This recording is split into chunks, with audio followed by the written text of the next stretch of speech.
ترکی اور یونان کی کشیدگی میں دن بدن اضافہ ہو رہا ہے اور اسرائیل اس مرتبہ اس کشیدگی کو بڑھانے میں انتہائی اہم کردار ادا کر رہا ہے۔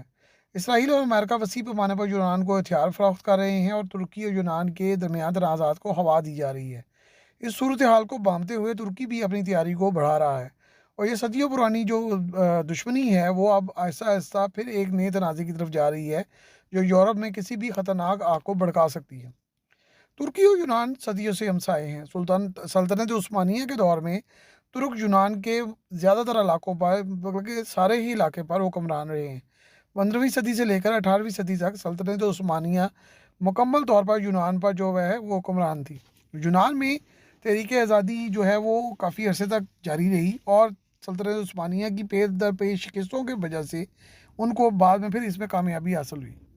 1821 میں جب سلطنت عثمانیہ بہت کمزور ہوتی جا رہی تھی اس وقت یونانیوں نے وار کیا اور انہوں نے آزادی حاصل کر لی اور 1830 میں یونان کے کئی علاقے سلطنت عثمانیہ کے راج سے آزاد ہو گئے اور پھر انہوں نے دوبارہ سے یونان کے جو مختلف علاقوں کو ملا کر اپنے ملک کا جو کھویا ہوا سارا علاقہ تھا وہ واپس کرنا شروع کر دیا۔ دوسری جنگ عظیم کے خاتمے کے بعد جو سلطنت عثمانیہ تھی وہ سکڑ کر ترکی کے ملک کے حصے میں رہ گئی اور یہ ترکی کے جو تنازعات تھے وہ وقتی طور پر یونان کے ساتھ دب گئے کیونکہ کمیونزم کا دورہ تھا، سر جنگ شروع ہو چکی تھی اور ترکی جو ہے وہ زیر نگین آ چکا تھا اور اس کی جو طاقت تھی وہ ہمیشہ کے لیے ختم ہوتی جا رہی تھی۔ اسی لیے انہوں نے اس کی بندر بانٹ بھی کر لی اور مختلف علاقے جو ہیں وہ یورپ نے کے ملکوں نے اپنے آپ میں ضم کر لیے تھے۔ امریکہ کمیونزم کا راستہ روکنے کے لیے بہت توقع کر رہا تھا، اس لیے وہ ترکی اور یونان جو کیونکہ دونوں امریکی حلیف تھے اور نیٹو میں شامل تھے اس لیے یہ تنازعات جو ہیں وقتی طور پر ختم ہو گئے یا بیٹھ گئے۔ سلطنت عثمانیہ کی جو بساط تھی وہ پوری دنیا میں ہی نہیں لپیٹی گئی تھی بلکہ علاقائی طور پر بھی اسے بہت نقصان ہوا تھا۔ یورپ کے کئی ممالک نے ترکی کے علاقوں کی بندربانٹ کی اور یوں ہی دوسری جنگ عظیم ختم ہوئی تو ترکی جو ہے وہ سمٹ کر رہ گیا۔ لیکن اب کیونکہ حالات مختلف ہو گئے ہیں، سرد جنگ ختم ہو چکی ہے تو پھر عالمی حالات نے کروٹ لینی شروع کر دی ہے اور پوری دنیا کو یہ معلوم ہو چکا ہے کہ یورپ میں ترکی اور یونان کا تنازع اب یورپ میں بہت بڑا طوفان پیدا کر سکتا ہے کیونکہ یہ دونوں تنازعات جو ہیں دونوں ملکوں کے تنازعات اب آہستہ آہستہ پھر باہر نکل کر آ چکے ہیں۔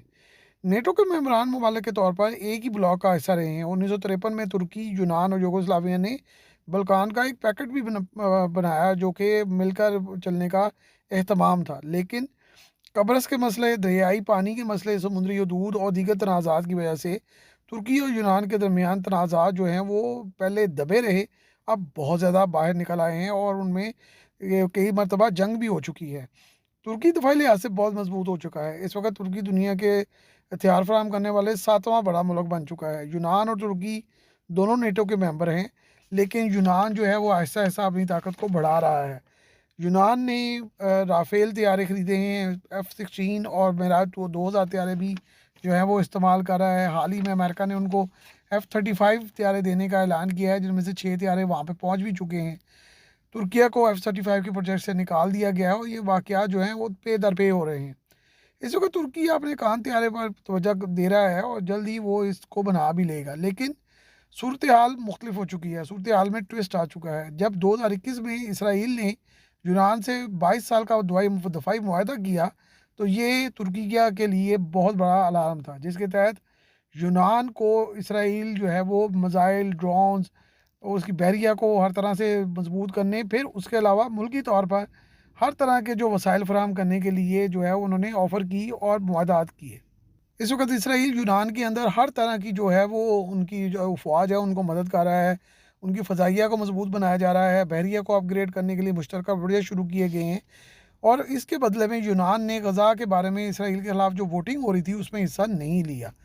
اسرائیل جو ہے وہ یونان کو آئرن ڈوم کی طرز کا ایئر ڈیفنس سسٹم دے رہا ہے۔ اسرائیلی کمپنی ہے یونان میں راکٹ لانچر جو ہے وہ بنانے کا پروگرام شروع کیا ہے۔ پلس راکٹ لانچر بڑے ہی جدید راکٹ لانچر ہے۔ پھر اس کے بعد اسرائیل اور یونان کی تجارت میں 45% تک اضافہ ہو چکا ہے اور چند ماہ میں اسرائیل جو یونان کو جدید ترین ڈرونز کی ایک بہت بڑی کھیپ بھی بھیج رہا ہے۔ ترکیہ اس کے مقابلے میں کافی بہتر پوزیشن میں ہے۔ بہرحال عالمی سطح پر ترکیہ کے ساتھ جو ہے وہ مسلمان ملک بھی بہت سارے نہیں کھڑے ہوں گے اور یورپ کے کچھ ممالک بھی ترکیہ کے خلاف ہیں، لیکن ترکیہ ملکی طور پر بہت مضبوط ہو چکا ہے۔ ترکیہ کی جو فضائیہ ہے وہ کسی حد تک جو ہے وہ کچھ کمزور نظر آتی ہے، کیونکہ امریکہ نے اس کو F-16 کی ٹیکنالوجی بھی نہیں دی اور F-35 کے پروگرام سے بھی باہر نکال دیا ہے۔ لیکن اس وقت ترکیہ کی دفاعی صنعت جو ہے وہ بہت زیادہ فلرش کر رہی ہے اور طاقتور ہو رہی ہے۔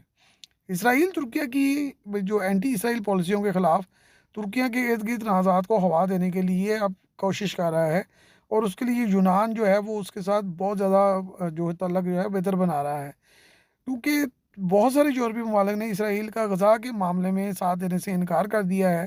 اس لیے اب اسرائیل کے لیے یونان جو ہے وہ بہت بہترین ہتھیار ہو گیا ہے، جو کہ وہ ترکیہ کے خلاف استعمال کرنا چاہ رہا ہے۔